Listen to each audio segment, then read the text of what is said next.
Shana Tova. During the summer, when more folks are out on the roads taking road trips, the Department of Vehicle Services runs a variety of driver safety campaigns.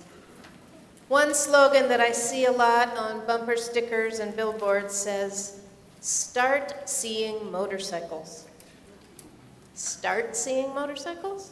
I didn't know I wasn't seeing motorcycles. But of course, that's the point. They're not just asking us to see with our eyes, but to pay attention, to notice the motorcyclist on the road and to give him safe passage, to care enough not to cut her off when changing lanes, to start really seeing them, no matter how we might feel about them. Another ad in this campaign is a TV commercial where a driver appears to be driving carefully enough, but in a voiceover, we hear her train of thought. She's thinking about work, about dinner, about errands she needs to do, as she casually looks in the rearview mirror and puts on her turn signal. Meanwhile, behind her, we see a motorcyclist, thinking, "I hope she sees me. Please see me. Oh no, she's turning. Oh no, hey, look!" And so on, until the moment when they crash. Distracted driving is unsafe, irresponsible, and its consequences can be devastating, says the DVS. This is not a public service message about motorcycles, or even about distracted driving. It's about seeing, paying attention. It's a public service message about distracted living. The motorcyclist in the TV ad feels invisible. The driver is oblivious. The result, disastrous. Have you ever found yourself in either of those positions? I have. I have felt invisible, and it hurts. And I have had my oblivious moments too, and probably hurt someone, maybe it was you, by not noticing or paying attention to you. Please forgive me.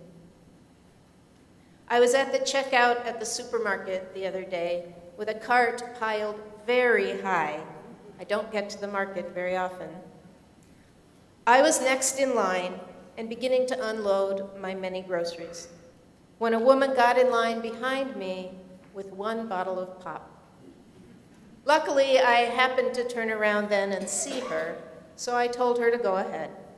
She was surprised, and I got the feeling she had fully expected to be invisible. The consequences wouldn't have been devastating if she'd had to wait. Distracted shopping is not nearly as dangerous as distracted driving. But moving through our lives oblivious to others is irresponsible and can have devastating consequences that we never even know about. So my new slogan, at least for the next 10 minutes, is start seeing, fill in the blank. Let's go back to the motorcycle for a minute. A motorcycle is smaller than a car, less powerful, more vulnerable. Motorcycles are a minority on the roads, only 3% of registered vehicles. Who else don't we see that is less powerful, more vulnerable, smaller than ourselves? Who else don't we see that are minorities on the roadways of our lives?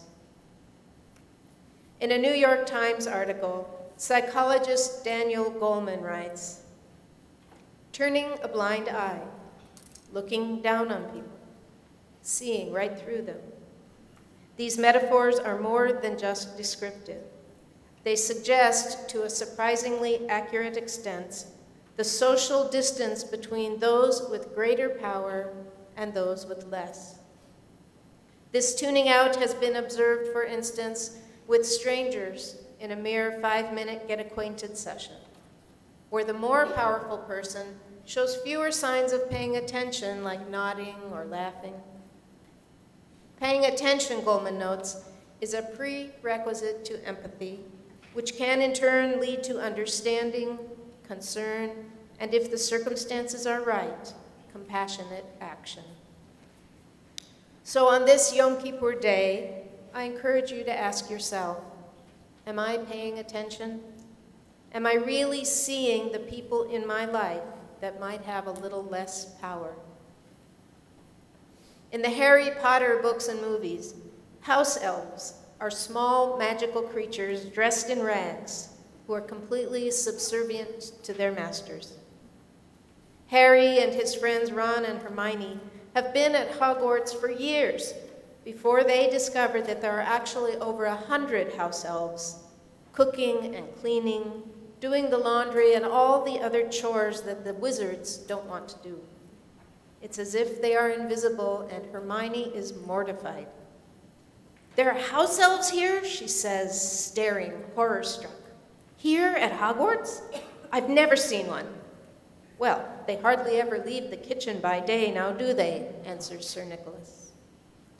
"They come out at night and do a bit of cleaning, see to the fires and so on.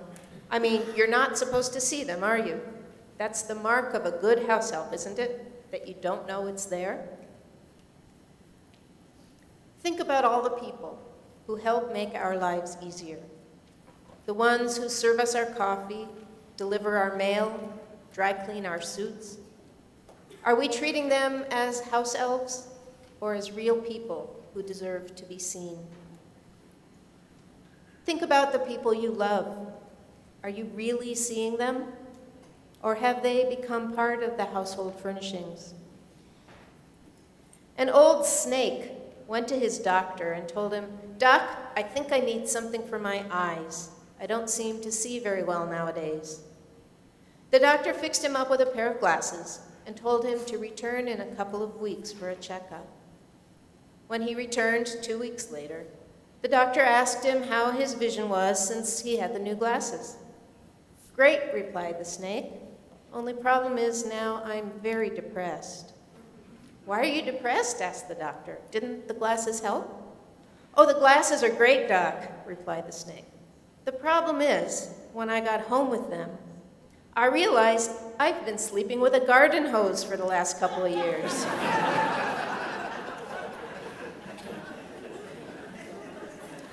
At home, do you really see your spouse, your children, your parents? Or are you distracted by chores, work, electronics? Do you see your neighbors? Why hasn't the lady next door been tending her garden lately? Have you noticed that your daughter's best friend has gotten way too thin? At work, do you see that your colleague just can't keep up, and have you offered to help? Do you see that your supervisor seems more stressed lately, and remember that she is a whole person, not just a boss? What about the guy from the copy center or the security officer who scans your badge? What are their names? Do they have children? Here at Mount Zion, do you see the person with the walker who needs a little extra space or time to get to her seat or to the sweets table? Have you had a conversation with her? Does he need a hand? Do you see the person standing alone at the oneg, or the worshiper who doesn't know what page we are on? How about the people who stand up for the Mishaberach or the mourner's Kaddish? Do you look at them, or do you see them? Do you see their pain? Do you reach out? Sometimes it's a matter of noticing that someone isn't there. Many years ago, I missed a dinner gathering of my Chavurah group, though I'd RSVP'd that I was coming. Nobody called to ask why I wasn't there. If they had, they would have discovered that I was at the emergency room having a miscarriage. I felt hurt, invisible, and alone. I still remember it so clearly. And yet, recently I had to apologize to a member of Mount Zion for not noticing that she had been absent from services for a couple of months. Chatati. She was kind enough to forgive me. Another group of people we tend to have blind spots about are those who are other. Other because they are so different from us in color, religion, socioeconomic status, politics, or geography, that it's hard to identify with them at all. History has proven again and again that this kind of blindness to the shared humanity of another is dangerous and even lethal. Paying attention, on the other hand, as Goleman says, can enable empathy, which in turn can lead to understanding, concern, and if the circumstances are right, compassionate action. I was driving recently with my daughter, and as we turned the corner from I-94 onto Snelling, there was a man holding a homeless sign and waving at people. Since today is a day for confessions, I will tell you that I averted my eyes. But Rosie, God bless her, said, "He's waving at us," and she smiled and waved right back at him. From now on, I am going to stop averting my eyes, make a point of seeing him, and keep some cash on hand to help him out. I know that giving cash to roadside beggars is a sticky issue, but it's not my place to judge, and I can't pretend blindness anymore. It isn't easy, and it takes commitment and practice to start seeing people differently. But as Hillel said, if not now, when?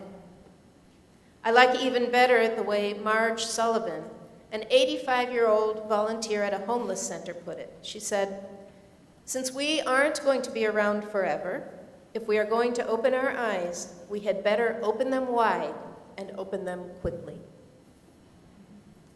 Taking the challenge one step further is a call to see the humanity even in one's adversary. In Eric Maria Remarque's 1929 novel, All Quiet on the Western Front, the main character, Paul, describes his experience as he stands guard over a group of Russian soldiers. "I see their dark forms. Their beards move in the wind. I know nothing of them except that they are prisoners, and that is exactly what troubles me. Their life is obscure. If I could know more of them, what their names are, how they live, what they are waiting for, what their burdens are, then my emotion would have an object and might become sympathy." Our sages taught, who is the hero of heroes? One who makes an enemy into a friend. This often requires a different kind of seeing in our mind's eye. In her book, From Enemy to Friend, Rabbi Amy Eilberg suggests imagining your adversary as a 5-year-old child, naturally lovable, vulnerable to failure, and to being hurt herself. To imagine her as a baby in her mother's arms. Rabbi Eilberg goes on to say that only if we open our awareness to include such expanded sacred perspectives will we be able to see the other and ourselves as the persons we truly are. An expanded sacred perspective is a worthy goal for the coming year. Perhaps we can expand it even further to looking past our own expectations, to seeing what is really there, to seeing potential good in any given situation, especially the hard ones, to seeing the other side of a story. Henry David Thoreau wrote, "It's not what you look at that matters, it's what you see." A few years ago, I shared a poem called "A Crabby Old Woman Wrote This." I hope you will allow me to bring it back again. It's a ballad written by a British nurse in 1966. It's in the voice of a nursing home resident. I urge you to listen to it neither as an indictment of nurses nor as the only story an elder might tell, but as a reminder that there is always more to a person than meets the eye. A crabby old woman wrote this. What do you see, people? What do you see? What are you thinking when you look at me? A crabby old woman, not very wise, uncertain of habit with faraway eyes, who dribbles her food and makes no reply when you say in a loud voice, I do wish you'd try, who seems not to notice the things that you do and forever is losing a stocking or shoe. Is that what you're thinking? Is that what you see? Then open your eyes. You're not looking at me. I'll tell you who I am as I sit here so still, as I move at your bidding, as I eat at your will. I'm a small child of 10 with a father and mother, with brothers and sisters who love one another. I'm a young girl of 16 with wings on her feet, dreaming that soon now a lover she'll meet. I'm a bride now of 20.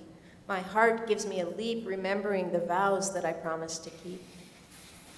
At 25 now, I have young of my own who need me to build a secure, happy home. A woman of 30, my young now grow fast, bound to each other with ties I pray last. At 40, my young now have grown and moved on, but my man stays beside me to see I don't mourn. At 50, once more babies play round my knee. Again we know children, my loved one and me. Dark days are upon me. My husband is gone. I look back at the years and the love I have known. I'm an old woman now, and nature is cruel. 'Tis her jest to make old age look like a fool. But inside this old body, a young girl still dwells. And now and again, my battered heart swells. I remember the joys, I remember the pain, and I'm loving and living life all over again.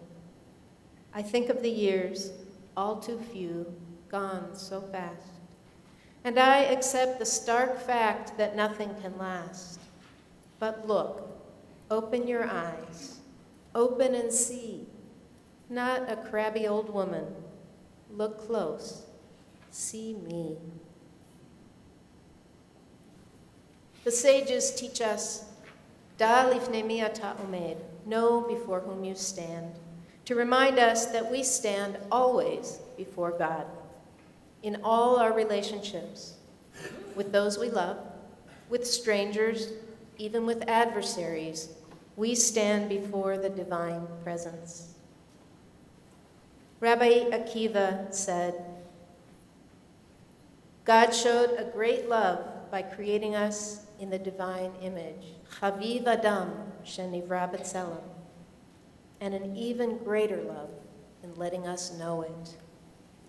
May this knowledge help us to live with our eyes wide open, open to the divinity in our loved ones, to the humanity in the other, open to the blessing all around us and to the other side of the story, open to take in all the wonder in the world and to see the places that need fixing. May 5775 be a year of clear vision. Ken Yehi Ratzon, may it be God's will.